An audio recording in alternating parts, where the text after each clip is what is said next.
දැන් එතකොට දැන් මේ මරණින් පසු භව ගමනක් නිර්මාණය වෙනවා. අනවරාග්‍ර සංසාරයේ ඉඳලා මේ ආකාරයෙන් භව ගමනක් නිර්මාණය වෙනවා. මොකද පටිසමුපාදයට අනුව අපිට පේනවා. භවපච්චය ජාති ජාතිපච්චය ජරා මරණ ශෝක පරිදේව දුක්ඛ දමන සුපායස සම්භවಂತಿ. ඒ මේ තස කේවලස දුක්ඛකද සමුදය හෝති කියලා. එහෙනම් යම්කිසි පංච උපාදාන ස්කන්ධයක් නැත්නම් එහෙම නැත්නම් අපි ගත්තොත් සම්මුතික වශයෙන් අපිට පණවන්න සිද්ධ වෙන පංච උපාදාන ස්කන්ධය කියලා තෘෂ්ණාව පවතින තුරු එහි සත්‍යයක් ඉන්නවා. යම්කිසි සත්‍යයක් මිය යනකොට මොකද වෙන්නේ? අවසාන චිත්ත වීතියේ චුති කියන අවස්ථාවෙන් පස්සේ පටිසන්ධි චිත්තය සකස් වෙනවා. පටිසන්ධි භවාංග චිත්තය. ප්‍රතිසන්ධි චිත්තය. මෙන්න මේ ප්‍රතිසන්ධියෙන් පස්සේ විඥාන පත්‍ය නාම රූපං කියලා අන්න එතන නැවතත් මේ පටිසම්පාද ධර්මයේ ක්‍රියාත්මක වෙලා මොකද වෙන්නේ? පටිසම්පාදයේ ක්‍රියාත්මක වෙලා මොකද වෙන්නේ? නැවතත් හදනවා ඊළඟ භවය. ඒ භවයට අදාළ නාම රූප පරම්පරාව. හැදුවට පස්සේ මොකද වෙන්නේ? ඒ නාම රූප පරම්පරාවෙන් යුක්ත ඒ මූලික ගන්ධබ්බය සුදුසු තලයක ඔක්කාන්ති වෙනවා.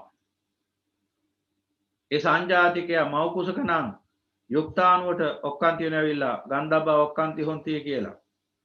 එහෙම නැත්නම් දේව කුලයක නම් දෙවියන් අතර සහජාත දෙවියන් අතර සහභාවයට ගිහිල්ලා එතන ඔක්කාන්ති වෙනවා.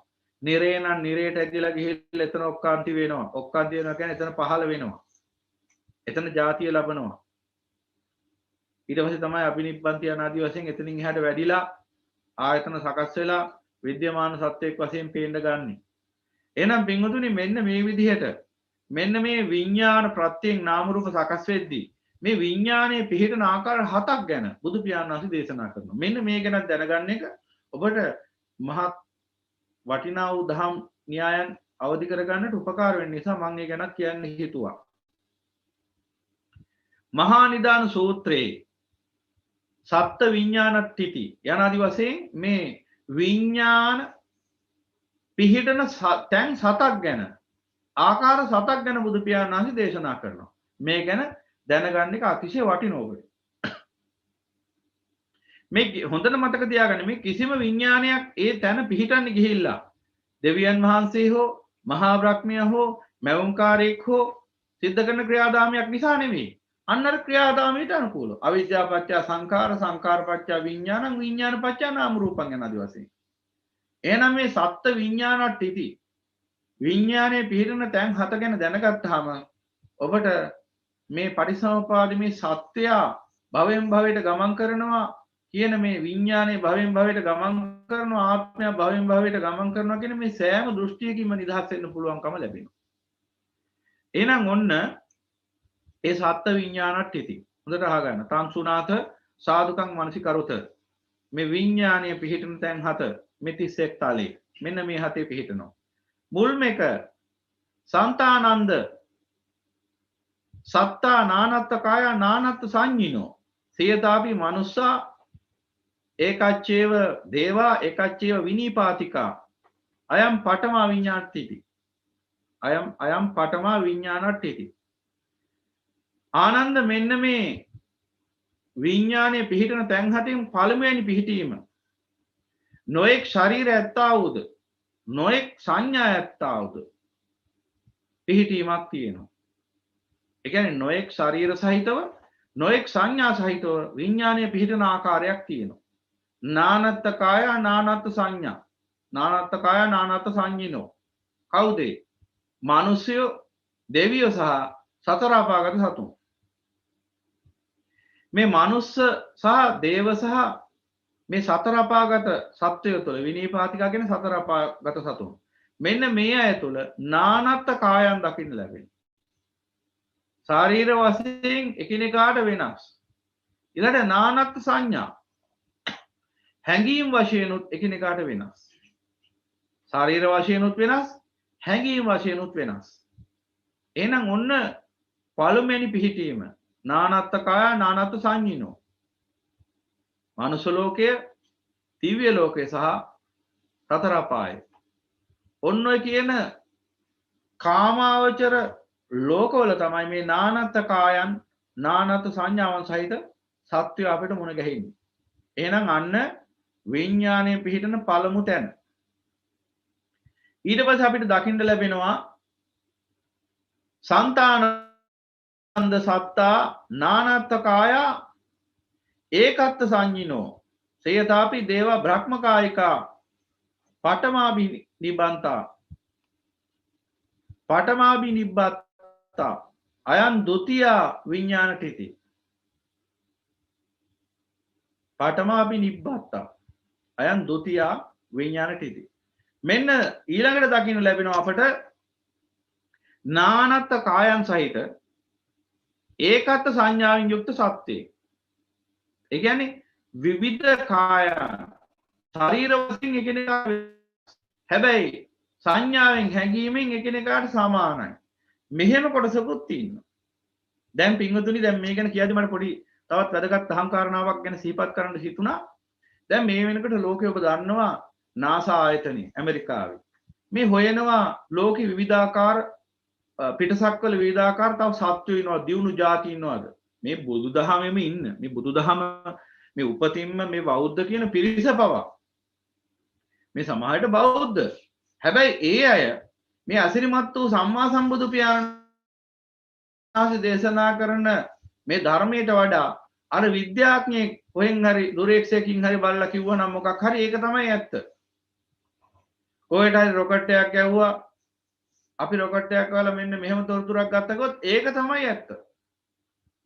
මේ විශ්වයම තමාගේ මහා ප්‍රඥාවෙන් අවබෝධ කරපු උතුමන් වහන්සේගේ වචනයට කන් දෙන්නේ නැහැ. ඒ නිසා අඥාන පුරුෂයෝ ඉන්නවා මේ ලෝකේ. ඒ අඥානියෝ කියන එදාට මේ NASA එකෙන් මෙහෙම එකක් හොයාගත්තා මෙහෙම එකක් හොයාගත්තා පිටසක්වල ජීවීන් ඉන්නවලු. පිටසක්වල ජීවීන් ඉන්න බව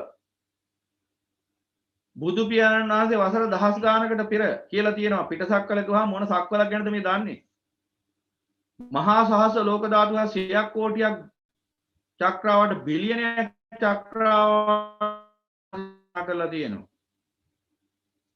බිලියනයක් චක්‍රාවට එක සක්වලක පිහිටලා තියෙනවා ලෝක 31ක්. සතර අපායයි, මනුස්ස ලෝකයයි, දිව්‍ය ලෝක 6යි, රූපාවචර බ්‍රහ්ම ලෝක 16යි, අරූපාවචර බ්‍රහ්ම ලෝක 4යි ඔක්කොම 31ක්. එහෙනම් බෙන්ගොතුනි මේ සක්වල තුලම ලෝක 31ක් උන්වහන්සේ පෙන්වලා දීලා තියෙනවා.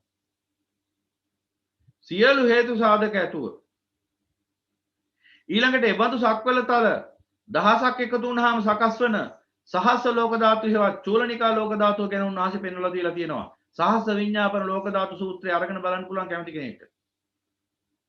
අපේ 31 තලය වගේ සක්වල ධාතු දහසක් එකතු වෙලා තියෙනවා. එක්තරා අවකාශ කලාපයක මෙන්න මේ කලාපයට කියනවා සහස්‍ර ලෝක ධාතුව චූලනිකා ලෝක ධාතුව.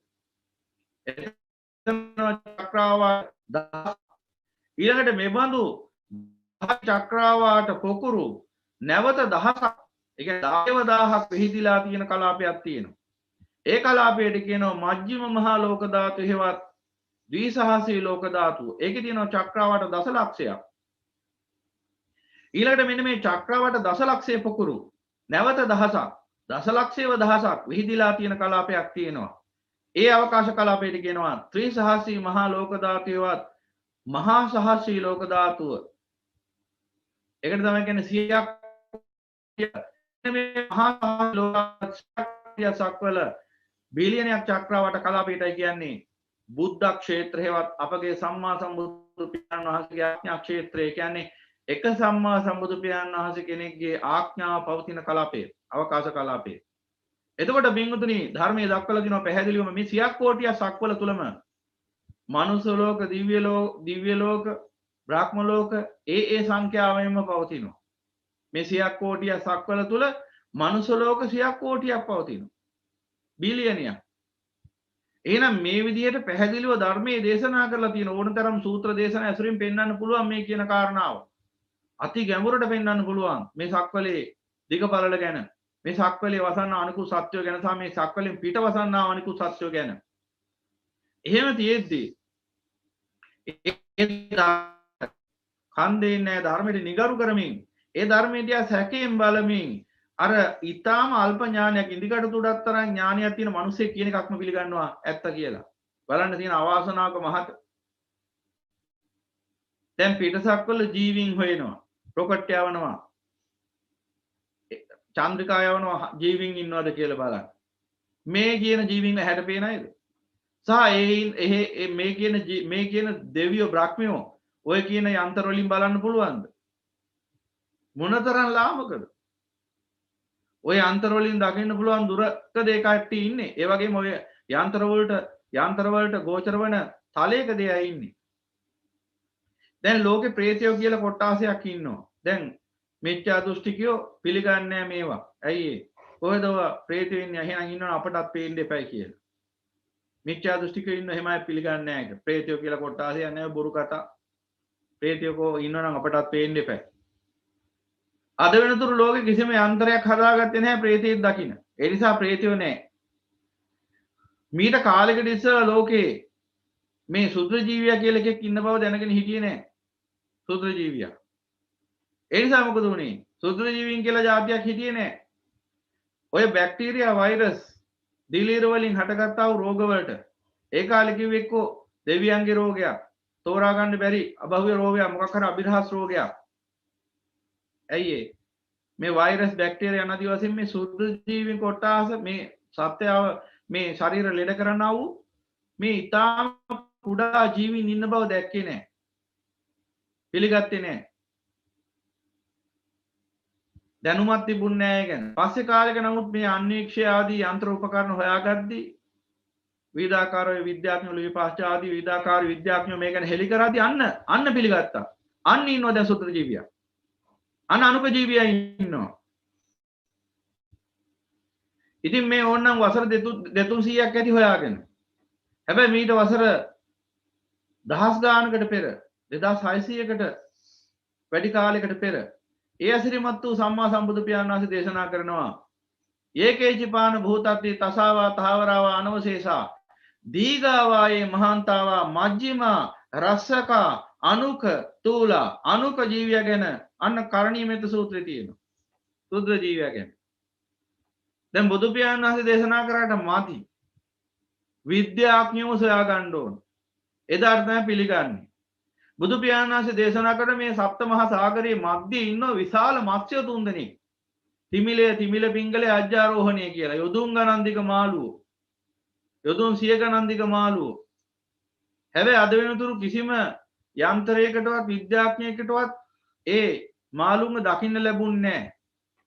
සැටලයිට් එකකින්වත් ෆොටෝ එකක් ගහගන්න බැරි වෙච්ච නිසා අදටත් ওই කතාව කිව්වොත් ඔය බොරු කතා කියයි. මේ සප්ත මහා සාගරයේ මැද්දේ අති දැවැන්ත මේ නැවක් වුණත් එක සැරේ ගිලින්න පුළුවන් જાතියේ මාළු තුන්දෙනෙක් ඉන්නවා කියලා. තිමිල පිංගලේ අජ්ජාරෝහණය කියලා. ඒ මාළු ගැන සඳහනකුත් තියෙන. ඒ වගේම තේරපදානීත් එක්තරා කතා පුවතක්ම තියෙනවා. එබඳු මාළුවෙක් කියලා මොහොතේ හිටපු එක්තරා මේ සංසාරේ වරද්දගත්ත කෙනෙක්. නමුත් ඒ ලස්සන කතා පුවතක් තියෙනවා. ඒ ගැන වෙනම කියන්නම් ඉන්න දවසක. එතකොට මෙන්න මේ මාළු තුන්දෙනා ඉන්න බව පිළිගන්නේ නැහැ.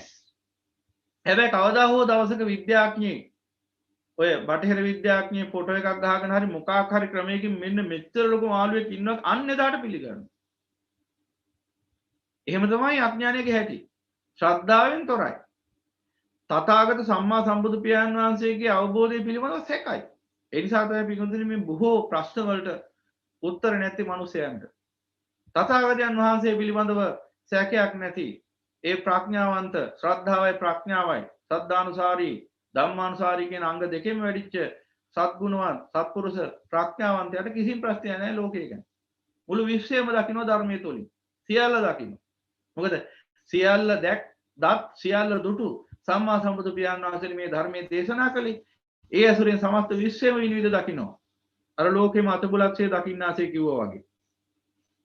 හැබැයි ඒ ධර්මයේ පිළිගන්නේ නැති ලෝක සත්‍යයට මේ පටිසම්පාදේ දකින්න බැරි ලෝක සත්‍යය අන්නර ටෙලිජන් නූල් බෝලයක්සේ අර ගෙතිච්ච අර කුරුළු කූඩුවක්සේ අවුල් වෙච්ච අර තන බිස්සස්සේ පැටලිලා ව්‍යාකූල වෙලා විනාශ වෙලා ඉන්නේ. ඔවුන් හැමතැනම පැටලිලා ඉන්නේ. කිසිම ගැටයක් ලියා ගන්න බෑ. හැම එකක්ම ප්‍රශ්න. ලියා ගන්න ඕන ප්‍රධාන ප්‍රශ්න ලියා ගන්නේ නැති තැන ලෝකේ ප්‍රශ්න ගොඩක් අරපින්නගෙනයි ඉන්නේ. ලියා ගන්න ඕන ලොකුම ප්‍රශ්නේ තමයි මේ චිත්තසංතානයේ උපදින මේ රාග දේශ මොහ නිවා ගන්න කොහොමද කියන මේ ගැටේ. මේ ප්‍රශ්නේ. ඒ ප්‍රශ්නෙට උත්තර හොයාගන්නෙත් නැතුව ලෝකේ වෙන අනිකුත් ප්‍රශ්න ගැන හොයමින් යන ලෝකයාට මෙලොව සැනසීමක් නැහැ, පරලොව සැනසීමක් නැහැ. අන්ධකාරයේම ජීවත් වෙලා අන්ධකාරයෙන් මිය ගිහිල්ලා අන්ධකාරයෙන් උපදිනවා.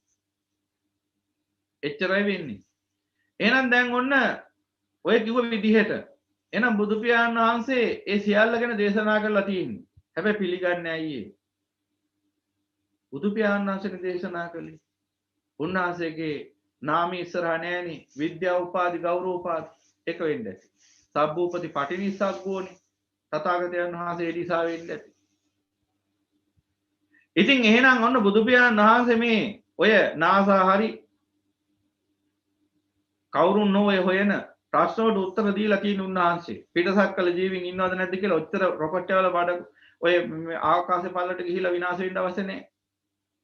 මේ නාදු නොදන්නා වූ මේ අභ්‍යවකාශික සැරිසරන්න ගිහිල්ලා විනාශ වෙන එක විතරයි වෙන්නේ රොකට් යවුවා කියලා අන්තිමට. රොකට් එකක් නැහැ ආපු මිනිහක් නැහැ අන්තිමට. එච්චරයි වෙලා තියෙන්නේ. ඊට වඩා දෙයක් වෙලා නැහැ. ලැජ්ජා විලැජ්ජාව අහගන්න අපිට මෙහෙම දේවල් හම්බුණා කියලා කියනවා. මෝඩ ලෝකයා මේකට රැවටෙනවා. ඇත්ත ඇති සැටියෙන් දකින්නා බුද්ධ ශ්‍රාවකයෝ මේ විහිළු වලට රැවටෙනවද? සම්මා සම්බුදු පියාණන් වහන්සේ මේ ආකාර ගැඹුරු දේශනාවක් කරලා තියෙදි මේ ලෝකේ සත්‍යය ගැන තව මොනව හොයන්නද අපි? උන්වහන්සේ දේශනා කරලා තියෙන්නේ ඒ සත්‍යය උපදින තැන් සහ විඥාන ස්වභාවයන් පවා. ඒ විතරනේ ශරීර ස්වභාවය පවා, ඒ හැඟීම් වල ස්වභාවය පවා බලන්න කොච්චර ගැඹුරින් උන්වහන්සේ පෙන්වා දීලා තියෙනවද කියලා. එහෙනම් අන්න උන්වහන්සේ පෙන්නවා නානත් කාය නානත් සංජිනෝ මිනිස්සයෝ දෙවියෝ සහ සතර අපාගත සතුන්. ඒ අයගේ ශරීරත් වෙනස්, හැඟීමුත් වෙනස් එකිනෙකාට. ඒ නිසා නානත් කාය නානත් සංජිනෝ යන ආදි වශයෙන් ඒ කට්ටියව වෙන් කරලා දැකීම පහසුයි. මොකද ශරීරත් වෙනස්, හැඟීමත් වෙනස්. ඊළඟට ඉන්නවා නානත් කාය ඒකත් සංජිනෝ. ඒ සත්‍යය ගැන තමයි සඳහන් කළේ බ්‍රහ්මකායික දෙවියන් හැටියට. ඒ කියන්නේ බ්‍රහ්මයෝ. ඒ අය තමයි ဒုတိ ය විඥානට්ඨිති හැටියට බුදු පියාණන් වහන්සේ පෙන්වන්නේ. ඒ කියන්නේ දෙවන විඥානි පිහිටන දෙවන ස්ථානයි. මෙන්න මේ බ්‍රහ්මකායික දෙවිවරු. මෙන්න මේ බ්‍රහ්මකායික දෙවිවරු ගැන සඳහන් කරද්දී ඒ දේව කොට්ට ඒ බ්‍රහ්ම කොට්ටාස තුනක් ගැන සඳහන් වෙනවා. ඒ තමයි ලෞකික වශයෙන් ගත්තොත් ලෞකික ප්‍රථම ධ්‍යානයටපත් වෙන යම්කිසි යෝගාවචරයේ ඒ ධ්‍යාන කුසලයේ නිසා මරණයෙන් පසු උපදිනවා ගිහිල්ලා බ්‍රහ්ම පාරිසජ්‍ය, බ්‍රහ්ම පුරෝහිතය, මහා බ්‍රහ්මය කියන මෙන්න මේ මුල්ම රූපාවචර බ්‍රහ්මතල තුනේ. මෙන්න මේ දෙවියෝ, මෙන්න මේ බ්‍රහ්මයෝ, දෙවියෝ නෙවෙයි ඒක දේව කියලා වචනේ යෙදෙනවා ධර්මයේ තුල. මෙන්න මේ බ්‍රහ්මයෝ නානත්ත කාය ඒකත් සංයන. ඒ කියන්නේ මෙන්න මේ බ්‍රහ්මයන්ගේ ශරීර එකිනෙකාට වෙනස්. හැබැයි හැඟීමෙන් මේ සියලු දෙනා එක හා සමානයි. එහෙනම් යම් දවසක කුමන හෝ සමාධි මාර්ගයකින් හෝ දකින්න ලැබුණොත් මෙන්න මේ බ්‍රහ්ම පාරිසජ්‍ය, බ්‍රහ්ම පුරෝහිත, මහා බ්‍රහ්ම කියන මෙන්න මේ බ්‍රහ්ම ලෝකවල මේ රූපාවචර බ්‍රහ්ම ලෝකවල බ්‍රහ්මයෝ විවිධාකාර ශරීර ඇති එකම විදිහට හිතන පිරිසක් වශයෙන් දකින්න පුළුවන්. ඒ කට්ටිය නානත්ත කාය ඒකත් සංජිනෝ. නානත්ත කාය ඒකත් සංජිනෝ. එයයි තමයි ඔය සඳහන් කරපු බ්‍රහ්ම ලෝක තුනේ වසන බ්‍රහ්මයෝ. ඒ අය තමයි රූපාවචර බ්‍රහ්ම ලෝකවල පහළින්ම වාසය කරන්නේ. ප්‍රථම ධානය කියන මෙන්න මේ ලෞකික කුසල චිත්ත එහෙම නැත්නම් රූපාවචර කුසල චිත්තේ වඩපු අය තමයි ගිහිල්ලා එහි උපදින්නේ. ඊළඟට දකින්න ලැබෙනවා සන්තානන්ද සත්තා ඒකත්ත කායා නානත්ත සංජිනෝ සියතාපි දේව ආබස්සරා අයං තතිය විඥානට්ඨිති. ඊළඟට දකින්න ලැබෙනවා ඒකානාත් සංජිනෝ. ඒ කියන්නේ ශරීරයෙන් හැඩරුවෙන් එක සමානයි. නමුත් නාත් සංජිනෝ අදහස් වලින් වෙනස්, හැඟීම් වලින් වෙනස්. එහෙම බ්‍රහ්මය කොටසකුත් දකින්න ලැබෙනවා. මෙන්න මේ බ්‍රහ්මය කොටස් කීපයක්ම ඉන්නවා බ්‍රහ්ම ලෝක කිහිපයකම. ඒ කට්ටිය පරිත්තාභය, ඊළඟට අප්පමානභය, ආබස්සරය කියන බ්‍රහ්ම ලෝකවල උපදිනවා. මේ ද්විතීය ධානයෙන් ගිහිල්ලා උපදින බ්‍රහ්මයෝ. ද්විතීය ධාන කියන කාමාවචර මේ සමාන රූපාවචර කුසල චිත්තේ වඩපු අය. ද්විතීය ධානයේ දක්වා යදිච්ච අය ගිහිල්ලා උපදිනවා මෙන්න මේ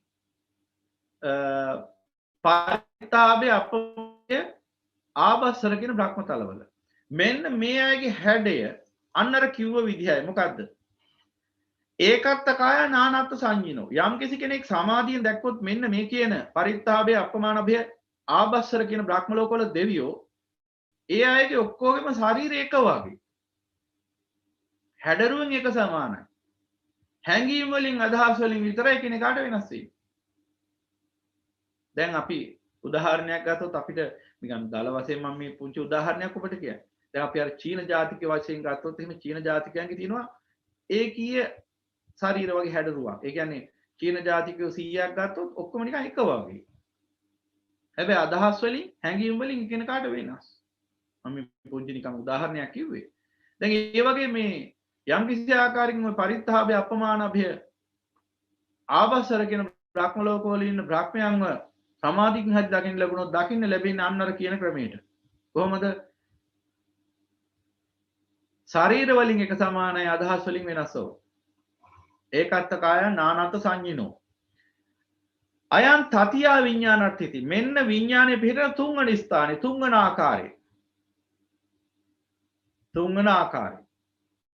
පළමු ආකාරය තමයි නානත්ත කාය නානත් සංඤිනෝ දෙවන ආකාරය තමයි නානත්ත කාය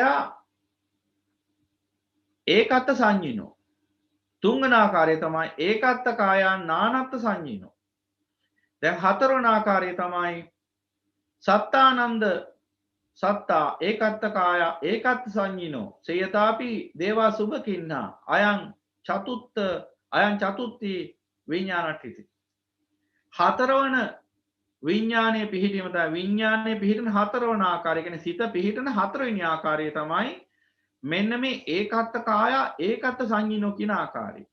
ඒ කියන්නේ ඒ බ්‍රහ්ම ලෝකත් ඔන්න එතන නම් බ්‍රහ්ම ලෝක ගොඩක්ම තියෙනවා. තෘතිය ධානයට පත්වන්නා වූ බ්‍රහ්මියොත් චතුර්ථ ධානයට පත්වන්නා වූ බ්‍රහ්මියොත් නැත්නම් ඒ තෘතිය ධානය සහ චතුර්ථ ධානය ඒ වගේම අසඥ භාවනා වඩපු අය ගිහිල්ලා උපදින බ්‍රහ්මතල ටිකක් තියෙනවා. පරිත්තාප සුභ අපමාන සුභ කින්නක ඒ තුන අයිති වෙනවා තෘතිය ධානය වඩපු යෝගාවචරයෝ ගිහිල්ලා උපදින ලෞකික අරුපාවචර බ්‍රහ්මතල. පරිත්ත සුභ අපමාන සුභ කින්නක කියන දිවිත මේ බ්‍රහ්මතල තුන. මෙන්න මේ තුනේ උපදිනවා තෘතිය ධානය දක්වා වැඩිච්ච යෝගාවචරයෝ. ඒ රූපාවචර කුසල චිත්තෙන් එහි ගිහිල්ලා උපදිනවා. ඒ වගේම චතුර්ථ ධානයේ වැඩිච්ච බ්‍රහ්මයේ උපදින තැන තමයි වේහප්පලය. ලෞකික අනාර්ය බ්‍රහ්මතල මේවා. වේහප්පලය. ඊළඟට අසඥ භාවනාවට පය ගිහිල්ලා උපදිනවා අසඥ තලෙ. මෙන්න මේ කියන බ්‍රහ්ම ලෝක පහේම දකින්න ලැබෙන්නේ ඒකත්ත කාය ඒකත්ත සංඤිනෝ. අසඥ තලේ නම් අසඥ වෙලා භාවනාව අසඥ නිද්‍රාවක ඉන්න නිසා එහි හැඟීම් වශයෙන් දකින්න දෙයක් නැහැ. නමුත් එහි පවතින්නේ තර ඒකත්ත කාය ඒකත්ත සංඤිනෝ කියන ස්වභාවය. නමුත් එහි සංඥාවක් හටගන්න හේතු නැති නිසා එහි සංඥාව වෙන වශයෙන් අඳුර ගන්න පුළුවන් කමක් ලැබෙන්නේ අසඥයි කිව්වේ ඒකයි. අසඥ තලයේ අසඥ සත්‍යය කියලා කියනවා. එහෙනම් මෙන්න මේ කියන බ්‍රහ්ම තලවල උපදින බ්‍රහ්මයන්ගේ දකින්න ලැබෙන ඒකත්ත කාය ඒකත්ත සංඤිනෝ. මෙතනින් උඩට තියෙන තවත් බ්‍රහ්ම ලෝක පහක් තියෙනවා ලෝකෝත්තර සුද්ධාවාස අවිහාතප්ප සුදාසී සුදාසකණිතා කියලා. අන්න ඒවේ උපදින බ්‍රහ්මියොත් අන්න ඔය කියන ආකාරයේ ඒකත්ත කාය ඒකත්ත සංඤිනෝ. සියලුම දෙනාගේ ශරීර එක වගේ සියලුම දෙනාගේ හැඟීමුත් අදහසුත් එක වගේ. එහෙනම් යම් කිසි කෙනෙක්ට යම් සමාධි මාර්ගයකින් දකින්න ලැබුණොත් ඔන්න ඔය කිව්ව පරිත්ත සුභ අපමාන සුභ කින්නක ඊළඟට වේහප්පලාදී බ්‍රහ්මතලවල බ්‍රහ්මයෝ දකින්න ලැබෙන්නේ ඒකත්ත කාය ඒකත්ත සංඤිනෝ. ඒ කියන්නේ එකම ශරීර එකම හැඩරු තියෙන එකම ආකාරයේ පිරිසක් වශයෙන්. ශරීර හැඩයනුත් එක සමානයි. අදහස් වලුත් සංඥා වලුත් හැඟීම් වලුත් තෝන් සියලුම දෙනා එකම විදියයි. මෙන්න මේ ස්වභාවය. මේ තමයි හතරවන විඥාන ටිකේවත් විඥානයේ පිටුන හතරවන ආකාරය. එනම් මොන දැන් ආකාර හතරක් ගැන ඔබ දැනගත්තා. ඔය පිටසක්වල ජීවීන් සහ මේ සක්වලේ ඉන්න ජීවීන් පිටසක්වල තියෙන ඔච්චරම තමයි. පිටසක්වල හෙව්වත් මේ කට්ටියට මේ ඉන්න ජීවීන්ට නැත්නම් මේ සත්‍යයන්ට එහා සත්‍යයක් තව හොයාගන්න හම්බෙන්නේ නැහැ. එහෙම හිටියනම් ඒ අසිරිමත් වූ මහා ශාස්ත්‍රයන් වහන්සේ බඹුණි දකින්නවා. එහෙනම් පිටුනි අපි මේ හොයනවා නම් මේ සක්වලේ හෝ පිටසක්වල කොහො තව සත්‍යෝ තථාගතයන් වහන්සේගේ ධර්මයේ තුලින් හොයාගන්න පුළුවන්. ඔය දුරේක්ෂ වලින් නම් හොයාගන්න හම්බෙන්නේ නැහැ. රොකට් වල නම් කවදාවත් හොයාගන්න හම්බෙන්නේ නැහැ. උස්සෙකිල්ලක් වගේ කිසිම වැඩක් ඔය කරන්නේ. එහෙනම් ඔන්න අපිට දකින්න ලැබෙනවා දැන් ඔන්න එහෙනම් විඥාන ටිති හතරක් අපි දැනගත්ත. දැන් පස්වෙනි විඥාන ටිතිය. සන්තානන්ද සත්තා සබ්බසෝ රූප සංඥානං සමතික්කමා පටික සංඥානං අත්තංගමා නානත් සංඥානං අමනසිකාරා අනත්තෝ ආකාශෝති ආකාසානංචායතන උපගා අයං පංචම විඥානට්ඨිති. මේ සියලු රූප සංඥා පටික සංඥා ඉක්මවන ලද නානත් සංඥා ඒ කියන්නේ විවිධාකාර සංඥා මෙනෙහි නොකරන්නා වූ යම් කිසි අනන්තය හා ආකාශය අනන්ත ආකාශය හා සම වූ හැඟීමක් ඇති යම් කිසි පැවැත්මක් ඇද්ද සත්‍යයේ පැවැත්මක් ඇද්ද අන්නේ පැවැත්මට කියනවා ආකාසානංචායතනය කියන අරූපාවචර තලය. මෙන්න මේ ආකාසානංචායතනය කියන අරූපාවචර තලය තමයි පස්වන විඥාන තිතිය. පස්වන විඥානි පිහිටීම. ඒ කියන්නේ විඥානි පිහිටන පස්වෙනි ආකාරය. ආකාසානංචායතනය. එහෙනම් ඔන්න ආකාසානංචායතනය කියලා කියන්නේ අරූපාවචර බ්‍රහ්ම තලයක්. සියලු රූප සංඥා සියලු පටික සංඥා ඉක්මවලා අවසන් කරලා ඉන්නේ. නානත් සංඥා මෙනෙහි කිරීමක් නැත. මෙහි පවතින්නේ අනන්තය හා සමාන ආකාශය හා සමාන හැඟීමක් පවතයි පමණයි ආකාසානංචායතනෙ. එහෙනම් මෙන්න මේ ආකාසානංචායතනෙ තමයි මේ විඥානේ පිහිටන පස්වන ආකාරය. එහෙමත් විඥානේ පිහිටන ආකාරයක් තියෙනවා. එහෙනම් ඊළඟ 6 වෙනි ආකාරය. 6 වෙනි ආකාරය මොකද්ද? සන්තානන්ද සත්තා සබ්බසෝ ආකාසානංචායතනං සමතික්කමං අනන්තං විඥානಂತಿ විඥානංචායතන උපගා අයං චට්ටි විඥානට්ඨිති. 6 වෙනි විඥානට්ඨිතිය තමයි 6 වෙනි විඥානට්ඨිතිය තමයි විඥානංචායතන කියන අරූපාවචර බ්‍රහ්ම තලය. මේ ආකාසානංචායතන කියන්නේ අරූපාවචර බ්‍රහ්ම තලයක්. මේ විඥානංචායතන කියන්නේ අරූපාවචර බ්‍රහ්ම තලයක්. රූපයක් නොමැති මනස හා ධම්ම විතර ක්‍රියාත්මක වන බ්‍රහ්ම තල.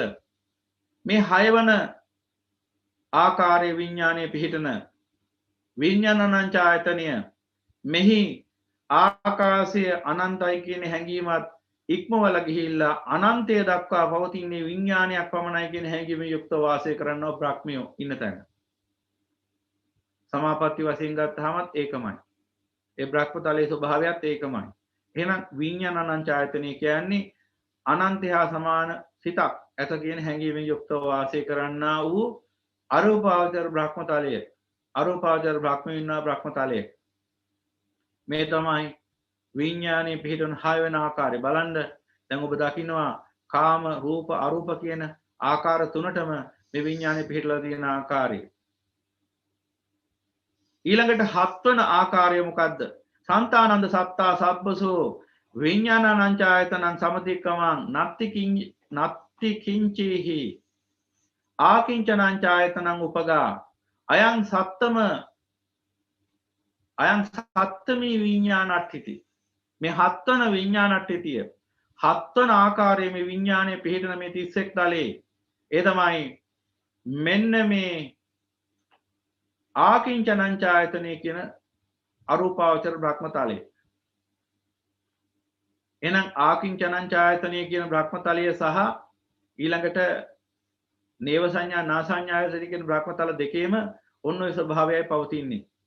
එහෙනම් විඥානංචායතන හේවත් මේ අනන්තය දක්වා විඥානයක් පවතින්නේ කියන නැත්නම් අනන්තය දක්වා දැනීමක් පවතින්නේ කියන හැඟීමත් ඉක්මවපු බ්‍රහ්මයෝ ඉන්න තැන අනන්තය දක්වා කිසිවක් නැත කියන බ්‍රහ්මයෝ ඉන්න තැන අනන්තය දක්වාම අර සංඥාවක පැවැත්ම සහ නොපැවැත්ම අතර පවතිනා වූ බ්‍රහ්මයෝ ඉන්න තැන මෙන්න මේ කියන බ්‍රහ්ම ලෝක තමයි හත්වන විඥානට්ඨිතිය.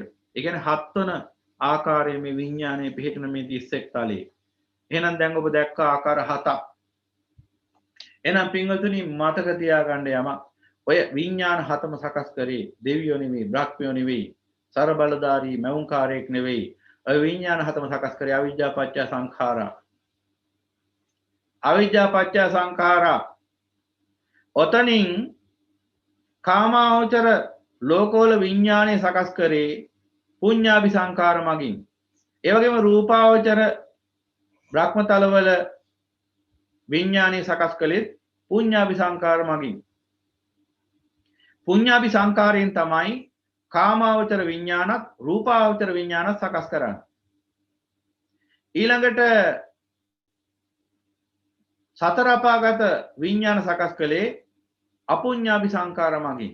ඊළඟට ඔන්න ඔය උඩ පිහිටපු අරූපාවචර විඥාන සකස් කළේ ආනින්ජාභි සංඛාර මගින්.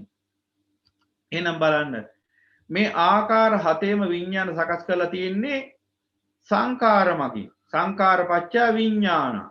එහෙනම් ඒ සියලු සංඛාර සකස් කළේ අවිජ්ජාව මගින්. එහෙනම් අවිජ්ජාව තමයි මේ සියලු විඥානයන්ගේ නිර්මාතෘවරයා.